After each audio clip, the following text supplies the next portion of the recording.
السلام علیکم محترم ناظرین گرامی، ریئلٹی وائز ٹی وی کی آج کی نئی ویڈیو میں ہم آپ کو خوش آمدید کہتے ہیں، اور آج کی اس ویڈیو میں ہم بات کریں گے حضرت سیدنا علی المرتضیٰ رضی اللہ تعالی عنہ نے ایک کٹا ہوا ہاتھ پھر سے جوڑ دیا۔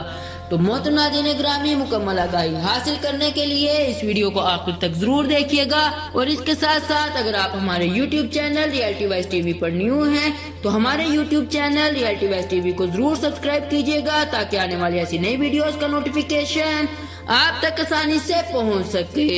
حضرت سیدنا علی المرتضیٰ رضی اللہ تعالی عنہ کا ایک حبشی غلام تھا جو نہایت محب اور وفادار تھا۔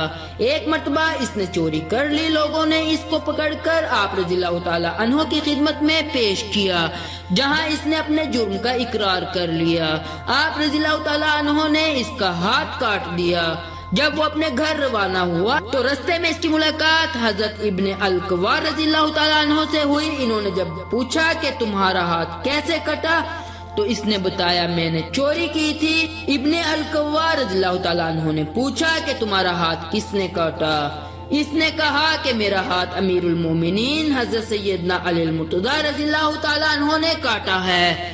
ابن القوا رضی اللہ تعالیٰ عنہ نے کہا کہ انہوں نے تمہارا ہاتھ کاٹا، لیکن تم ان کا تذکرہ خیر سے کرتے ہو۔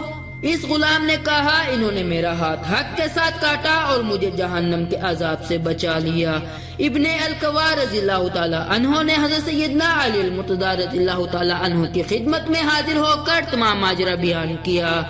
آپ رضی اللہ تعالیٰ عنہ نے اپنے اس غلام کو طلب فرمایا اور اس کا کٹا ہوا ہاتھ اس کی کلائی پر رکھ کر رومال سے باندھ دیا اور دعا فرمائی۔ جب آپ رضی اللہ تعالیٰ عنہ نے رومال کھولا تو اس کا ہاتھ دوبارہ جڑ چکا تھا اور ایسا معلوم ہوتا تھا کہ ہاتھ کبھی کٹا نہ ہو۔ تو محترم ناظرین گرامی، ریئلٹی وائز ٹی وی کی آج کی اس ویڈیو میں صرف اتنا ہی۔ امید کرتے ہیں آج کی ویڈیو آپ کو ضرور پسند آئی ہوگی۔ اپنی قیمتی رائے کا اظہار ہمارے ساتھ کمنٹ باکس میں ضرور کیجیے گا۔ اللہ حافظ۔